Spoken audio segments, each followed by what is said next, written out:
We love New Hampshire, I can tell you that. I need to open with a very critical breaking news announcement.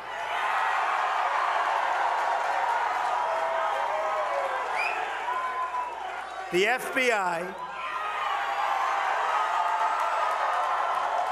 has just sent a letter to Congress informing them that they have discovered new emails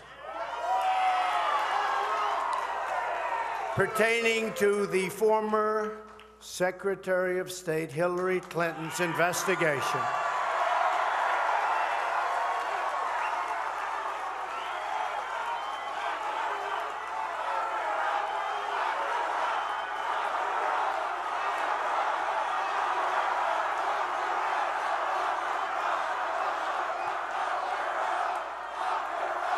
and they are reopening the case into her criminal and illegal conduct that threatens the security of the United States of America.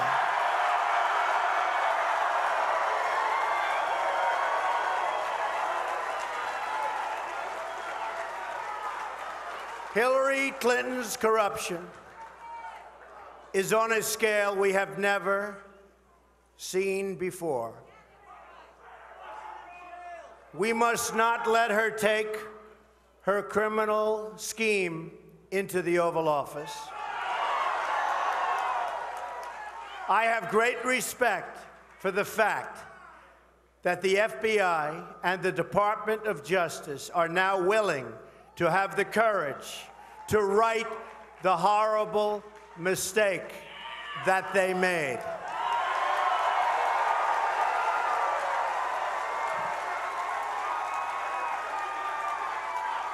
This was a grave miscarriage of justice that the American people fully understood. And it is everybody's hope that it is about to be corrected.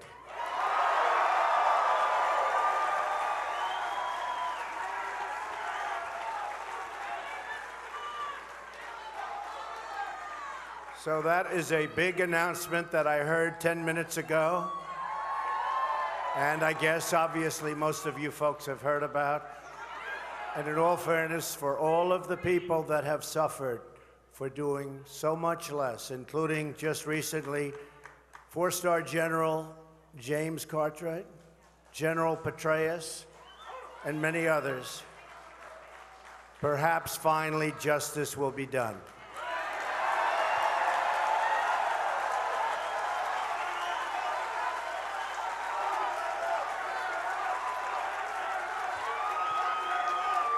With that being said, the rest of my speech is going to be so boring.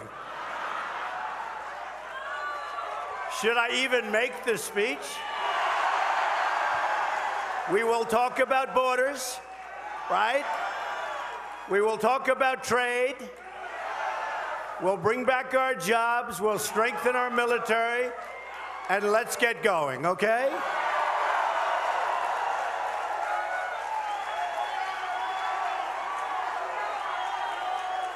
I want to thank General Flynn. He's a great general, and I want to thank you for being here, General. Thank you very much. Just before General Flynn was going up, we heard this news. I said, General, get up there and keep them busy. We want to digest what just happened here. Thank you, General. In 11 days, we're going to win New Hampshire, the state of my first victory. And we are going to win back the White House.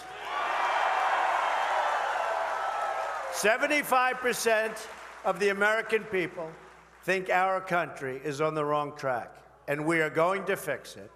We are going to get our country back on the right track, and very, very quickly. Real change begins with immediately repealing and replacing Obamacare, and that is big news. That is big news. We can't forget how big a news that is, okay? We can't lose track. It's a disaster. just like everything else in this administration. It has just been announced that Americans are going to experience another massive double-digit hike in Obamacare premiums, including a 116% premium hike to our very good friends in the great state of Arizona. Even Bill Clinton admitted Obamacare is the craziest thing in the world, where people wind up with their premiums doubled and their coverage cut in half. In Minnesota, where the premium increase will be almost 60%, the Democratic governor said the Affordable Care Act is no longer affordable. Jonathan Gruber, the architect of Obamacare, admitted it was all a fraud, and he said it was passed because of the stupidity of the American voter. Hey, we're doing a lot of good work, aren't we? We're catching all of these people. We're doing a good job. Jonathan Gruber, there's another. See, we didn't forget. I never forgot Jonathan Gruber. I said, you know, if I do this, we're going to run, and his name came up, and people forget after a week or two. I said, I'm never going to forget Jonathan Gruber, the architect of Obamacare, and what he said. So we didn't forget. Almost, can you imagine? It's like a little more than a week before the election. We didn't forget the name Jonathan Gruber. But the only real stupidity is that shown by our politicians who passed this monstrosity over the furious objection of certain politicians and the American voter. Job-killing Obamacare is just one more way the system is rigged. But with what I've just announced previously, it might not be as rigged as I thought, right? Right? The FBI.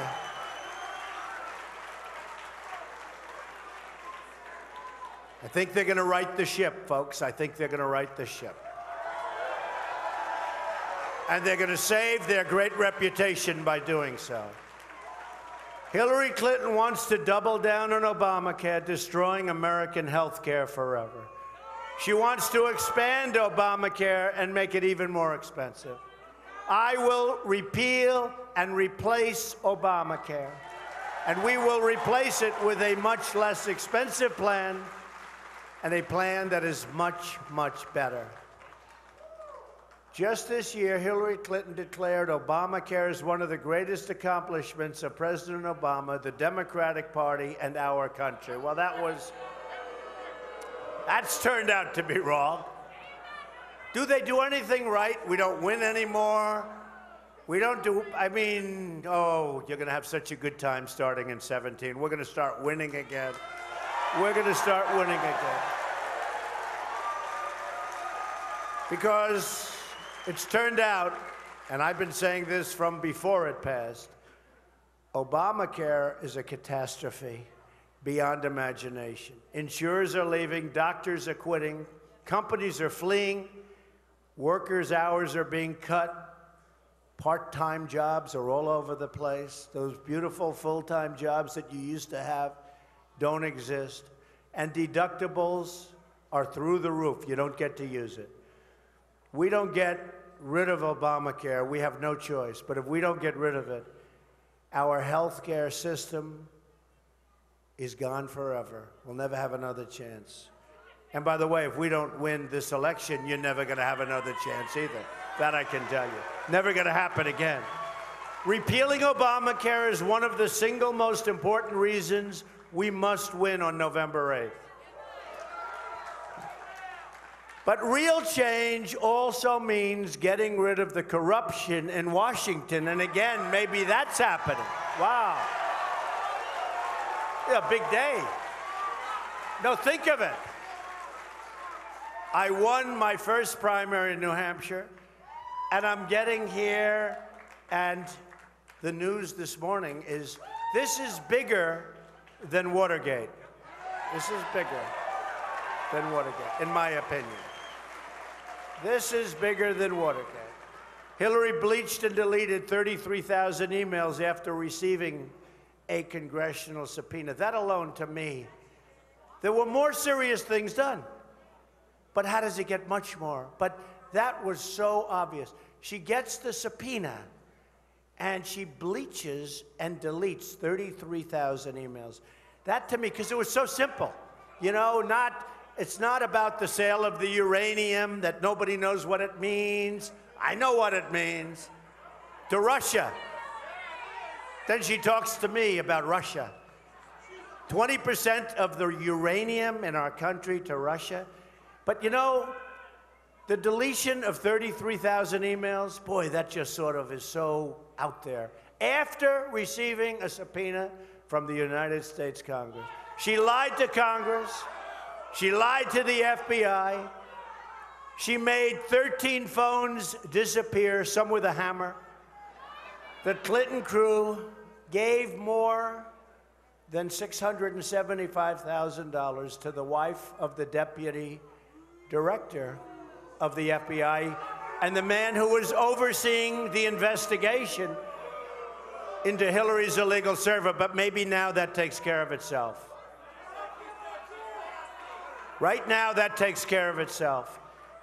I think.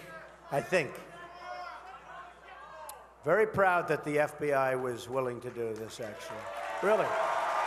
Very proud. Just yesterday, we learned that Bill Clinton's right-hand man pushed for Clinton's foundation donors and other large corporations to funnel as much as $66 million in personal profit to Bill and Hillary Clinton. This man explained that the cozy relationship between his consulting firm, the foundation, and Clinton's personal income had helped Bill and Hillary enrich themselves and obtain in-kind services, including personal travel, hospitality, vacations, and the like. The same people paying Bill Clinton for speeches were lobbying Hillary Clinton at the same time. Man, these people are seriously corrupt. Terrible conflict. Hillary's pay-for-play included defense contracts. Take Raytheon. When the contractor wanted big foreign arms deals, they hired 3 lobbyists that raised hundreds of thousands of dollars for Hillary's last campaign and are raising money for her current campaign. And by the way, 50 to 1 in ads, 50 to 1. And if you look at Florida, we're winning. Ohio, we're winning. Iowa, we're winning. Doing great in New Hampshire. I think we're going to have a tremendous victory in Pennsylvania. We better have a great victory in New Hampshire, please, okay? Give me a break.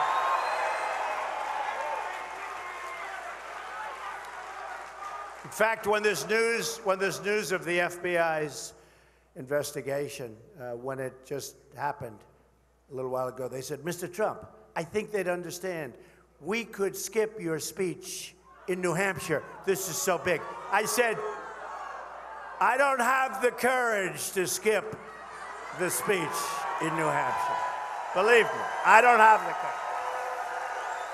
I'm not skipping New Hampshire. I never will. You know, when I won, and you remember, because I'd go around and we had the big rallies, and they said, oh, the big rallies will never work in New Hampshire. You have to sit down and have dinner with everybody. I said, that's a lot of dinners. They don't expect that. But you remember when we met, and I'd have a lot of small meetings, too, with people, would talk. And New Hampshire, more than any other place, taught me about drugs flowing into this country. And your police department, so great, the police departments in New Hampshire. They told me. I went to some, I became friendly with some. And I never knew, honestly, I knew it was bad. I never knew it was so bad. And I said to the people of New Hampshire, because more than any other place, you look at the beautiful little roadways and lakes and streams and everything's so beautiful, the trees. And you say, how can they have a drug problem here? It doesn't fit. But I'd sit down with groups and I said, what's your biggest problem? And I figured they'd say maybe the veterans, which are suffering greatly in this area. We understand that. But it was always, and we'll solve that problem. But it was always, you know what? It was always heroin. I say, heroin? What do you mean? And I learned so much. And I said to the people of New Hampshire that if I win, which I did with New Hampshire, if I win, and I also said, and if I go all the way, we are going to stop the inflow of drugs into New Hampshire and into our country 100%. And I gave the people of New Hampshire my pledge, more than anybody else in this case, because they really taught me about what's happening with the world of drugs pouring in. Hard to believe. It's just so strange when you look and you see the beauty of this place, and then you see that heroin and drugs are your #1 problem, by far.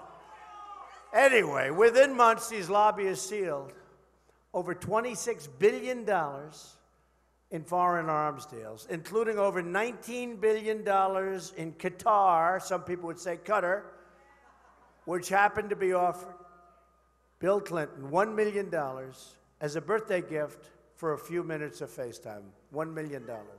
The lobbyists, one of whom was the sister-in-law to Hillary Clinton's current campaign chairman, received hundreds of thousands of dollars in fees. The contractor got billions of dollars in contracts, and Hillary Clinton got her campaign cash and money for her foundation. And you know, I'm putting up tremendous amounts of money. Today I wrote another check for $10 million. I'm spending money like crazy. I'll probably have over, maybe close to or over $100 million of my money spent on the campaign. But there's something nice about that. Unless I lose, in which case I say, what was that all about, right? But we're going to do what's right for you, not what's right for some contributor or special interest. Hillary put the office of the Secretary of State up for sale. And if she ever got the chance, believe me, she would put the office, and you know what office I'm talking about, the office called the Oval Office, up for sale too. I propose a contract with the American voter, which will end the corruption and give government back to our great people. I want the entire corrupt Washington establishment to hear and heed the words I'm about to say. And I never loved this expression, but now I love it because it's become the hottest expression. If we win on November 8th, we are going to Washington, D.C. when we win. Okay, when. And we are going to drain the swamp. At the core of my contract is my plan to bring back our jobs. You've been suffering with the jobs. The jobs have gone like candy being taken from a baby. New growth numbers just released put the average growth rate for this year at a disastrous 1.5%. If China goes down to 7 or 8% GDP, you know, it's like a national catastrophe. Last quarter, we were at 1%. Our job numbers last week were horrible. They were anemic, as the expression goes. They like to say anemic. That was the word they used. Obama is the first president in modern history not to have a single year of 3% growth. And they say it's hard because we're a large country. Well, India is a much larger country, and they're at 8%. China's at 7%, and China's not happy. So we're at around 1%, and we just keep going along. Just keep going along, losing our jobs to Mexico and every other place. 47 million Americans are on food stamps, and 45 million people, think of it, this is our country, are living in poverty. Meanwhile, our trade deficit with the world is now nearly $800 billion a year.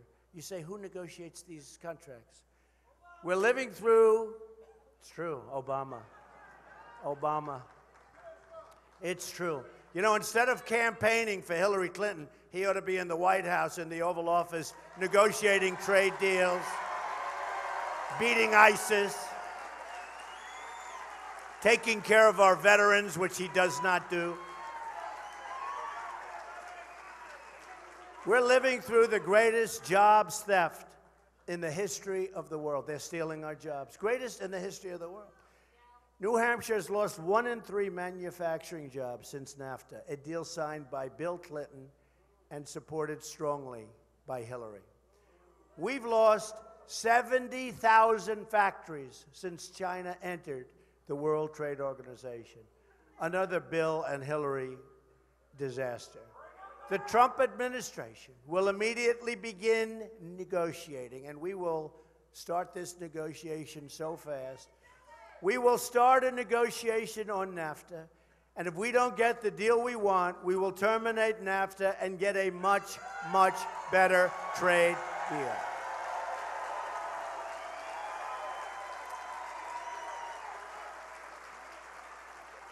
And I won't go into the details, but because they're different tax systems, they're under a VAT system, and we're under our system.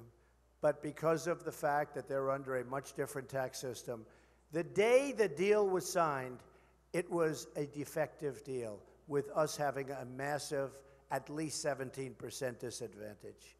So it's complicated. I'm not going to bother you or bore you with it, but we've been working with a defective deal for years. And nobody, no politician ever went back to renegotiate it. We're going to get it done, folks, so easily. If a company wants to fire their workers and go to Mexico or another country, and then they think they're going to ship their products back into the United States, we will charge them a tax of 35%.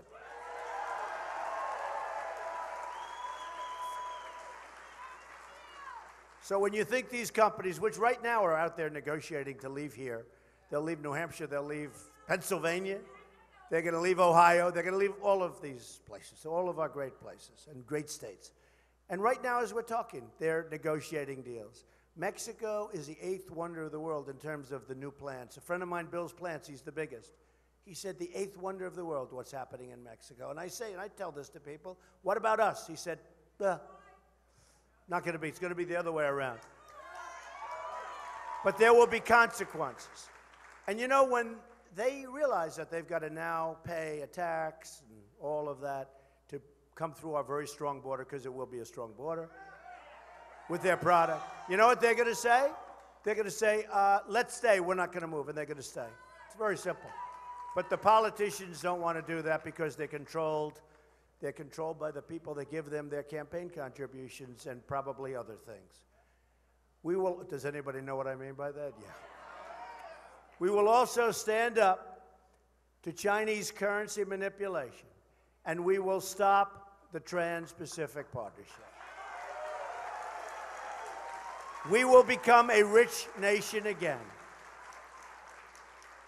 But to be a rich nation, we must also be a safe nation. Hillary Clinton unleashed ISIS onto the world, and it has now spread into our country. There are right now 1,000 open ISIS investigations across the United States, more than at any time that we've ever had. Now Hillary wants to increase by 550% the massive number of Syrian refugees flowing into our country. That's over the Obama numbers, and those are thousands and thousands of people. A Trump administration will suspend the Syrian refugee program.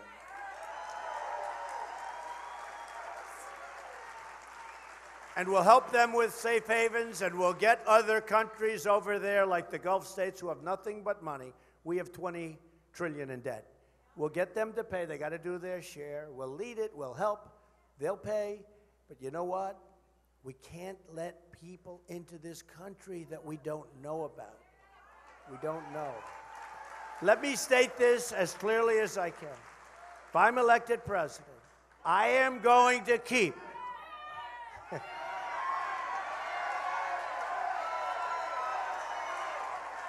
when?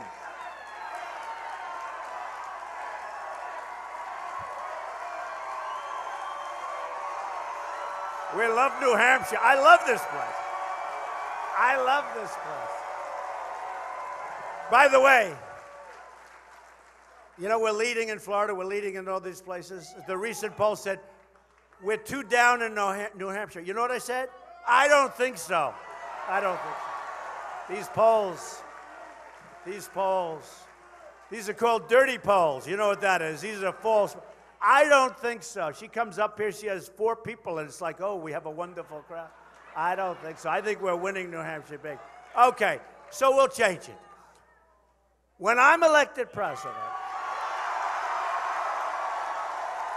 I am going to keep radical Islamic terrorists the hell out of our country.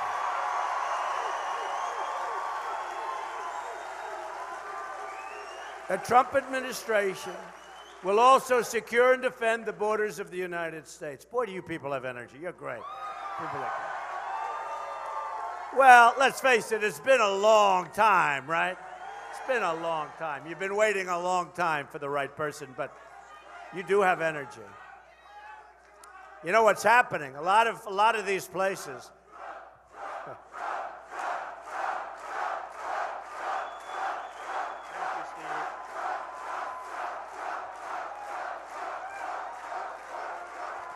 A lot of the different places, reports are coming out. They hate to write it, you know, the dishonest media, but people, by the way, great people. Oh, they're the worst. They're so dishonest. They are so dishonest, folks. But a lot of these reports coming out in the early voting states, people are coming up that have never voted. These are great Americans. These are great people, but they've just never seen anybody that they wanted to, like, they've never heard people say, we're going to actually bring back your jobs. We're not going to let companies leave us and fire everybody and move and then let the product pour into our country with no tax. No, just go ahead. Leave, fire all our people, move to Mexico, make the product, sell your air conditioners. Carrier is an example. They're leaving. They might not leave. They're probably all about ready to change their mind, but and just let your product come right in. No tax, no nothing. I mean, how stupid is this? How stupid? And I'm a free trader, I'm a fair trader, but we have the wrong people represented. So what's happening is these lines in Florida are 4 blocks long. They would never like that. They've never seen anything like it.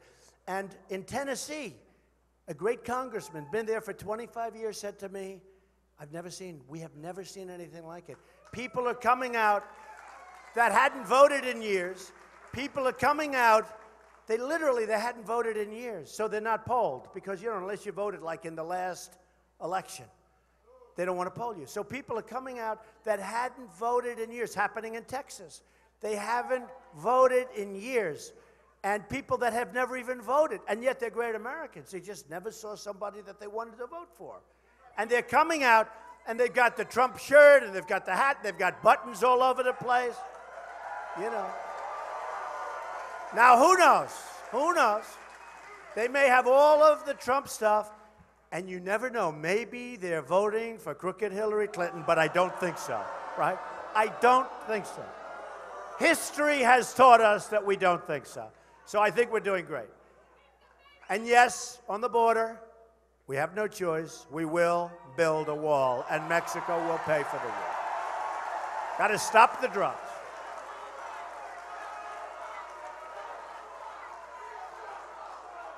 Got to stop the drugs. Remember my pledge to everybody, but in particular to New Hampshire, because I know what you're going through with the drugs. I know what your incredible law enforcement, your police, and your fire departments, because I see where they're helping so much.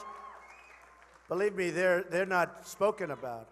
And how about where they're shooting during fires? They're shooting at the firemen. Now, this is a new phenomenon. They're shooting at firemen. They're shooting bullets at firemen going to fires and fighting fires. So we have a divided country, and we're going to make our country love again. We're going to bring it like this room. Countless Americans who have died in recent years would be alive today if not for the open border policies of this administration. This includes incredible Americans like 21-year-old Sarah Root. You've heard that story. You've seen it. You've read about it. The man who killed her arrived at the border, entered federal custody, and then was released into the United States community under the policies of this White House. He was released again and again after crime, and now is at large. Sarah graduated from college just the day before with a 4.0 grade average, top in her class. She was violently killed. Outstanding young woman. I know her parents are incredible. Also among the victims of Obama-Clinton open borders policy was Grant Ronebeck, a 21-year-old convenience store clerk in Mesa, Arizona. He was murdered by an illegal immigrant gang member previously convicted of burglary, who had also been released from federal custody. And so many people said, please, please, please, don't release him. He's violent. And he shot Grant through the head. Another victim who we've all read about and known about, Kate Steinle, gunned down in the sanctuary city of San Francisco by an illegal immigrant.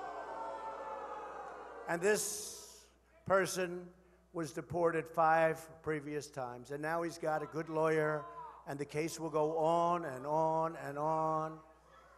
He's got a lawyer. I see them in court all the time. The case will go on and on. Shot in the back while standing with her father. Great parents, great brother. Then there is the case of 90-year-old Earl Olander, who was brutally beaten and left to bleed to death in his home. The perpetrators were illegal immigrants with criminal records a mile long, but who did not meet the Obama administration's priorities for removal.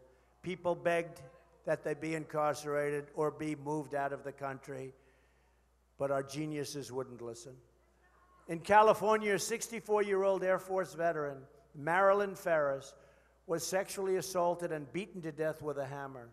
Her killer had been arrested on multiple occasions, but was never deported. People asked, please, please deport him. This is what happened. This is a crime wave that never ends. I can tell you, it's thousands of cases like this. When I'm president, believe me, it will end.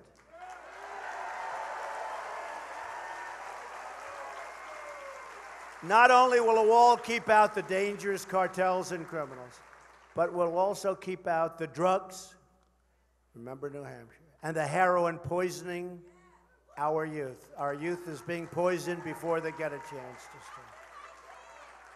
And by the way, I've met plenty of people in New Hampshire that are not our youth that have a tremendous problem. And I want to tell you, we're going to work with people. We're going to set up programs. We're going to try everything we can to get them unaddicted. Unaddicted.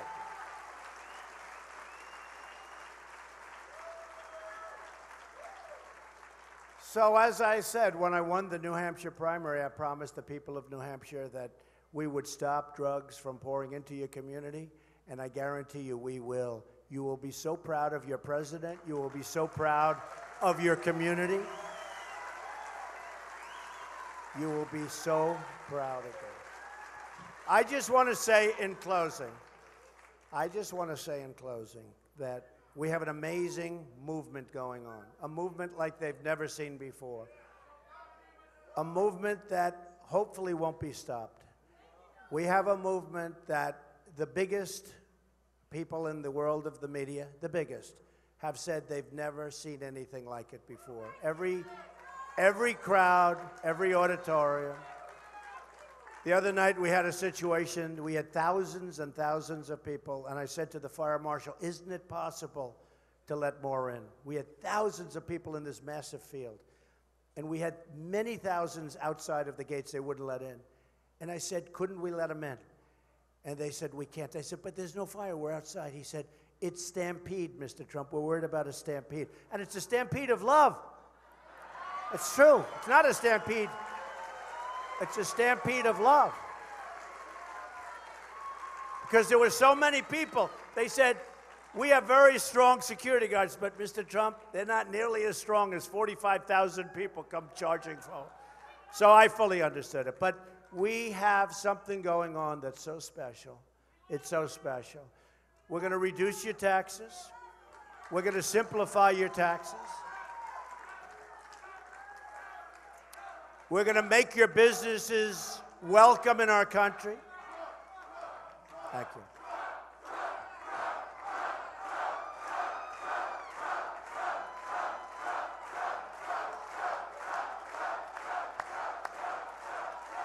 We're going to reduce the taxes for middle-income people. We call them the forgotten man and women. Greatly simplify your returns. The only company that I can think of that won't like us is H&R Block. They will not like us. They're not going to like Trump too much. But we'll greatly simplify your taxes. And your businesses, we're taking it from 35%, which is one of the highest in the world, just about the highest, down to one of the lowest in the world, 15%. We're getting rid of a lot of the regulations that are stopping growth. Tremendous amounts of regulations are killing your small businesses and your big business. So we're going to have a very tax-friendly country again. And it's going to mean jobs, and it's going to mean expansion, it's going to mean new companies growing. We are going to create the border. We are going to stop the drugs. We're going to have people come into our country. We want people to come into our country, but they have to come in legally. They have to come in through a legal process. We want a lot of people to come in. And they're going to come in, but they'll come in legally. And we're going to streamline the process. People are waiting online now 10 years. We're going to streamline because we want people to come in, but we want them to come in legally. And we want merit, too. We want to take wonderful, great, we want people that love our country, they want to get out, and they want to do a great job. We want to have them also come in based on merit. A word you don't hear anymore. A word you don't hear anymore. It's too bad. We're also going to, very importantly, appoint justices to the Supreme Court who you can be proud of and who will respect the Constitution of the United States. We're going to save our Second Amendment, which is an unbelievable seat.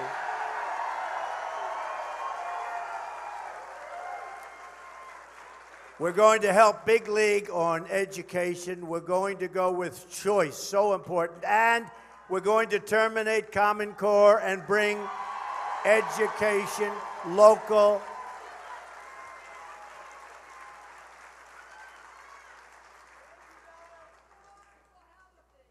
Our military is depleted. We are going to rebuild our military. We are going to lead through strength. And hopefully we're not going to have to use our military, but I will say this. ISIL, we're getting rid of ISIS. We are getting rid of ISIS. ISIS is, we have no choice. By the way, not since medieval times has anyone seen any chopping off of heads, drowning in steel cages, burying in sand. Not since medieval times. It all grew during the tenure of Obama and Hillary Clinton. ISIS, and you know, she stands up and she says what she's going to do. Well, she was there. It came out of the vacuum because we should have never gone to Iraq. But once we did, we should have gone out the right way, not the wrong way. And the way they went out was so bad, including giving back Mosul, which now they're fighting to take back. And it would have been nice, the element of surprise. Do we agree? Does anybody not agree? The element of surprise. We don't use the element of surprise. We use the element of tell them everything we can possibly tell them, give them plenty of time to get ready, and then attack. And it turns out to be a lot tougher than they ever thought. But we're going to have a country that you're going to be proud of again. We're going to have a president that hopefully you will be proud of. I will work so hard for every community. I'll be working very hard for the African American community, for the Hispanic community. I'll be working hard for every community. And we're going to have this divided nation come together. And I just want to say, we're going to make America strong again. We're going to make America, doesn't sound nice, but we have no choice, wealthy again. But we are going to make America great again. And I want to thank everybody in New Hampshire. Get out and vote. You're very special people. You are very, very special people. God bless you. Get out and vote. Thank you. Thank you, New Hampshire.